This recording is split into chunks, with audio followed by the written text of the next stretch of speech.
Picture a reality where every conversation, email, and click you make online is captured and scrutinized, not because of any wrongdoing on your part, but simply because technology allows it. This isn't a fictional narrative. It's the reality that's unfolding in the United States today. The saga of mass surveillance reveals how digital communication, intertwined with national security motives, has led to an Orwellian Big Brother society. The roots of US mass surveillance trace back to the Cold War, when national security agencies began investing in technology to intercept global communications. In 1952, the National Security Agency was established by President Harry Truman to handle signals intelligence, in other words, intercepting and analyzing communications to ensure national security. Although the NSA's original mission focused solely on foreign intelligence, its capabilities would eventually blur the line between foreign and domestic surveillance. From the start, the NSA operated in secrecy. The agency built a powerful spying apparatus that expanded as technology progressed, allowing it to tap into phone calls and other forms of communication. By the 1960s, agencies like the FBI began exploiting this growing technology, particularly under J. Edgar Hoover's leadership. Hoover's FBI developed watch lists of US citizens suspected of espionage or subversive activity, people who the agency rightly or wrongly deemed threats to national security. These lists often targeted civil rights activists and political dissidents, marking the beginning of domestic surveillance within the United States. Some of the earliest examples come from the Vietnam War and Civil Rights Movement periods, when the FBI requested NSA cooperation to spy on Black Power movements and anti-Vietnam War protesters, attempting to find evidence of foreign influence over domestic dissent. This marked a pivotal shift. US citizens were now being watched, even when their actions were politically motivated but peaceful. Today, mass surveillance operates through a web of programs run by various agencies, often under the radar of public scrutiny. One key method is the collection of metadata, data about data, which includes details like the time and duration of phone calls, IP addresses of websites visited, and location data from cell phones. This metadata doesn't contain the content of communications, but can reveal patterns that provide a detailed picture of someone's life, including their relationships, habits, and movements. The NSA, along with the FBI, CIA, and other intelligence agencies, continue to have broad authority to monitor electronic communications. This includes not just phone calls and emails, but also social media activity, online purchases, and search histories. While much of the focus is on foreign communications, Americans are not immune from this surveillance. In 2020, the Department of Justice Inspector General Michael E. Horowitz reported that the FBI had routinely abused its surveillance authority by obtaining information on US citizens without sufficient evidence. This only reinforced concerns that mass surveillance could easily be misused, not just for national security purposes, but for broader government control over individuals. As the digital age emerged in the late 20th century, the internet and cell phones revolutionized how we communicate. For intelligence agencies, this was an opportunity to capitalize on new technology and develop systems that could intercept and analyze communications on a scale that had never been possible before.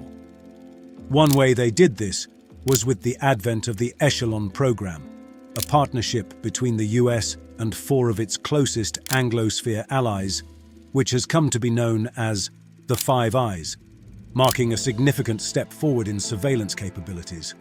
Although originally designed to monitor global communications, Echelon, like its predecessors, often intercepted the communications of US citizens in the process.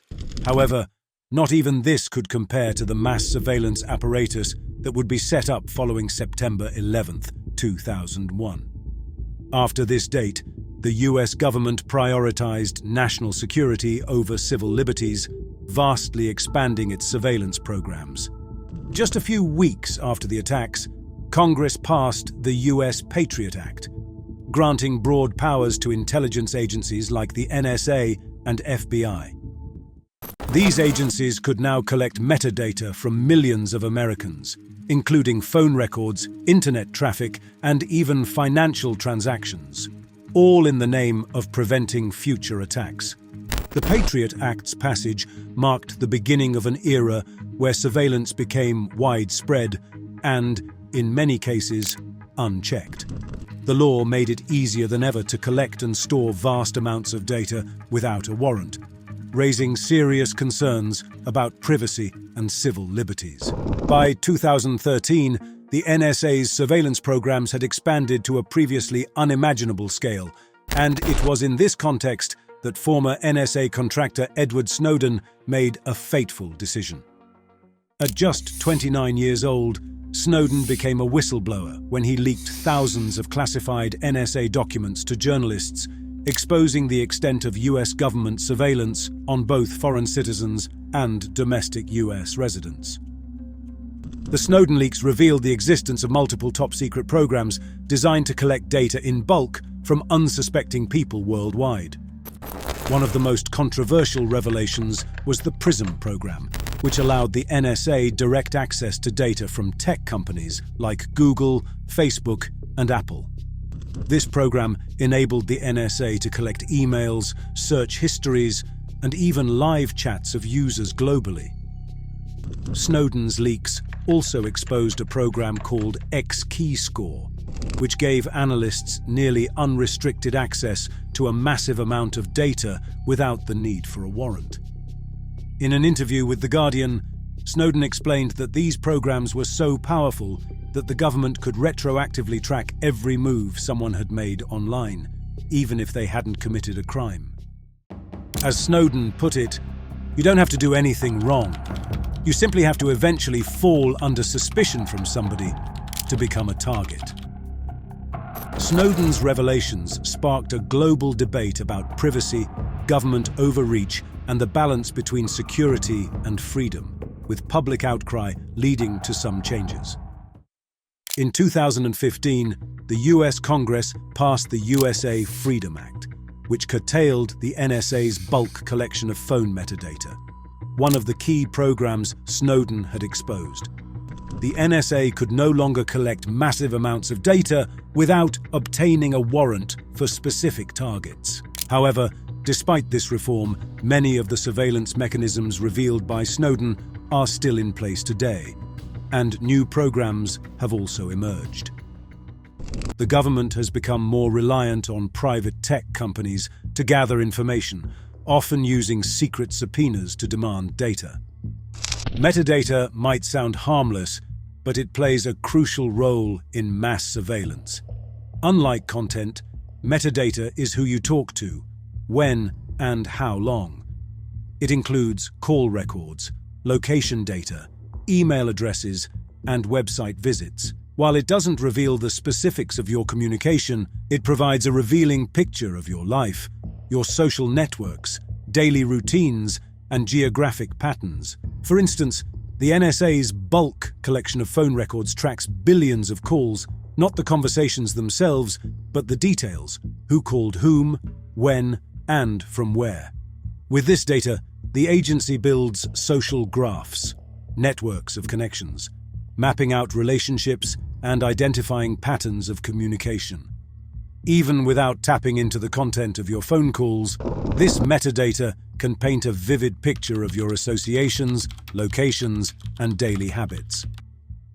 Privacy advocates, including Snowden, argue that metadata is more intrusive than it appears. As Snowden said, metadata tells you everything about somebody's life. Through it, intelligence agencies can trace patterns of relationships and behaviors, which is why it is considered as powerful as, if not more so than, the actual content of conversations. But metadata is just the beginning. By leaning on private tech, the government also collected content such as emails, photos, video chats, and private messages from users of these platforms. The public's ignorance of these practices highlights the lack of transparency around surveillance programs. Before Snowden's leaks, few knew the full extent to which government agencies could access their private data. The dragnet was so broad that Americans often unknowingly had their communications stored, accessible for future searches. After all this data is collected, intelligence agencies analyze it using sophisticated algorithms designed to identify patterns of suspicious behavior. These systems flag certain communications, people, or behaviors that match predefined criteria, which can lead to more targeted surveillance. For example, if someone is frequently in contact with a person already under surveillance, their communications can be flagged, even if they have no connection to any illegal activities. The NSA's programs like Xkeyscore allow analysts to search through internet traffic for specific keywords or behaviors associated with criminal activity. However, this system isn't foolproof. False positives can occur, meaning innocent individuals can be flagged just because their behavior mimics that of someone involved in suspicious activities. This has led to justified concerns about unjust profiling and civil liberties violations. In recent years, thanks to the emergence of artificial intelligence, surveillance has moved from tracking behavior to predicting future actions. Predictive analytics tools use data patterns to forecast who might commit a crime. This concept, once confined to science fiction, is now a reality in the world of surveillance. Software like the kind Palantir produces analyzes data from various sources, including social media and criminal records, to identify potential future threats. This raises troubling questions about the ethics of profiling individuals based on patterns rather than proven illegal activities. Using old scare tactics and invisible boogeymen, the US government defends its surveillance programs as necessary for national security. However, critics argue that they infringe on civil liberties and violate constitutional protections, particularly the Fourth Amendment's safeguard against unreasonable searches.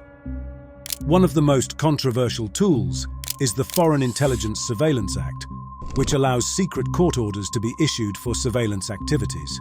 These FISA courts operate in near-total secrecy, with most of their rulings and decisions kept classified, leading many to question whether they provide adequate oversight.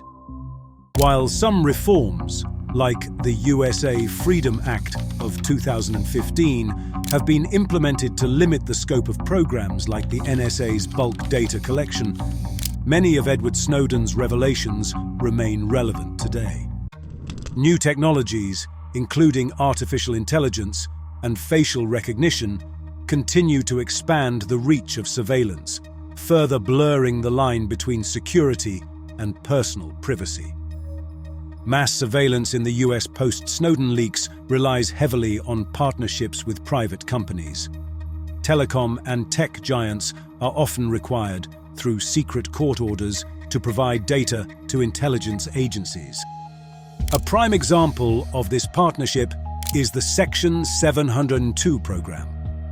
Passed as a FISA amendment in 2008, the program allows the NSA to collect foreign intelligence data while also sweeping in communications of US citizens through partnerships with big tech companies such as Google, Apple, and Microsoft. This program has resulted in the acquisition of vast amounts of data without individual warrants. Although these companies claim they only comply when legally obligated, the massive amount of data they hand over raises serious privacy concerns. The overwhelming majority of citizens are unaware of the extent to which their personal information is being shared with the government. Mass surveillance in the US has become a normalized aspect of modern life. Though it is justified as a way to keep the nation safe, it poses significant challenges to civil liberties and privacy. The true issue isn't just how much data is being collected, but how that data is being used and potentially misused. As surveillance capabilities evolve with new technologies, the conversation about the balance between privacy and security will only grow louder. The future of mass surveillance ultimately depends on whether we as a society choose to prioritize security at all costs, or instead demand liberty along with greater transparency, accountability, and limits on the government's reach into our private lives. Thank you for watching.